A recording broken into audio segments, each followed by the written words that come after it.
Let's talk about J-Rock's album Redemption because, well, we were kind of talking about this off camera before we started recording, that J-Rock is weird this week in that, or like weird, not this week, but in this sense, because it's not super trappy, although a lot of the songs kind of go in between trap and not, but it's a lot more of a rap album than really a lot of what's out there. Trap is super taken over. We saw like the crest of it last year, and now it's just, we thought it was everywhere last year. It's almost all there is this year. It's all there is this year, just about, except there's a few exceptions, and Redemption is one of those exceptions.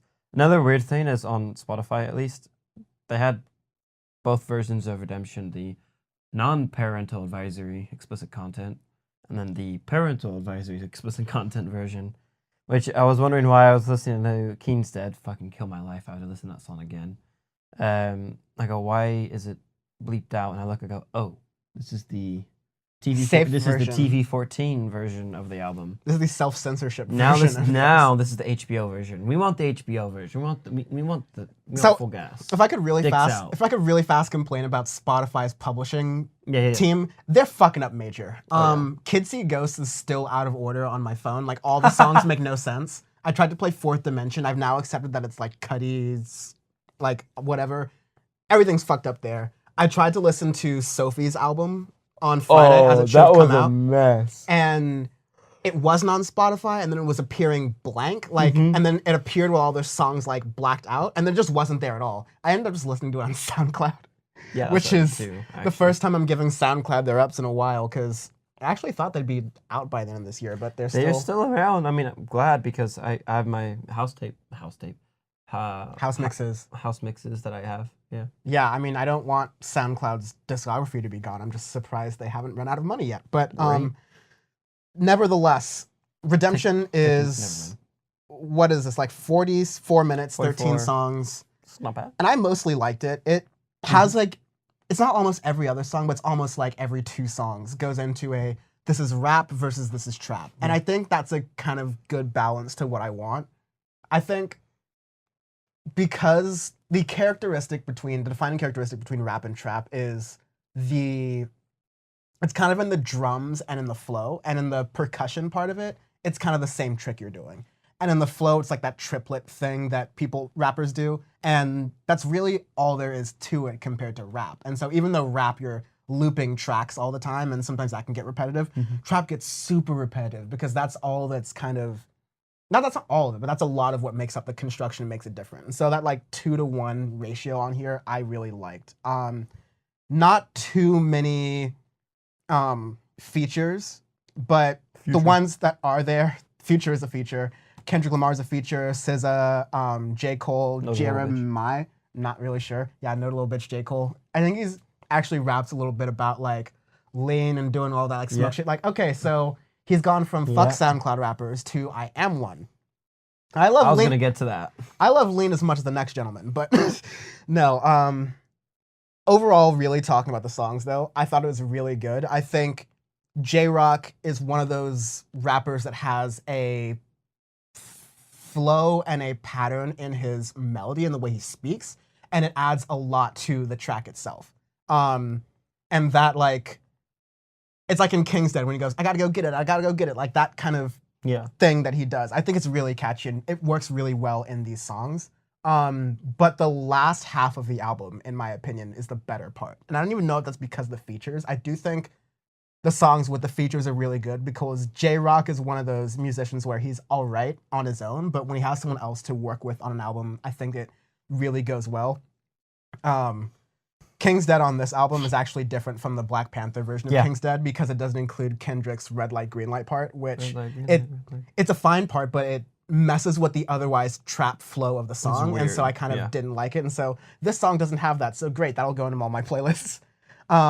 And then Wow Freestyle by Kendrick Lamar, I kind of was really good, because musically and production-wise, it blended kind of early 2000s, almost Outkast rap with trap, and it did it pretty well and pretty non-offensively in a way that wasn't annoying. And of course, the lyrics are fire as always. Production's really good on this. Overall, no song on this album was incredible or popped out or stood out to me, but there were enough solid songs on this album and not too much that was just total filler where I was like, okay, this is a pretty decent album. Although I will say, until about song 6 or 7, the album was just kind of starting to blend together to me in my memory. What do you think, though? One thing, again, nice to not hear trap all the time. There's a couple songs where there's trap, I go, but it wasn't normal trap, as I would say. There weren't a lot of rap. I don't think there were many. Not disrespectful trap. I get disrespectful.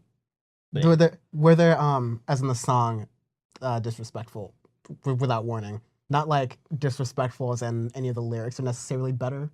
Yeah, I mean, it wasn't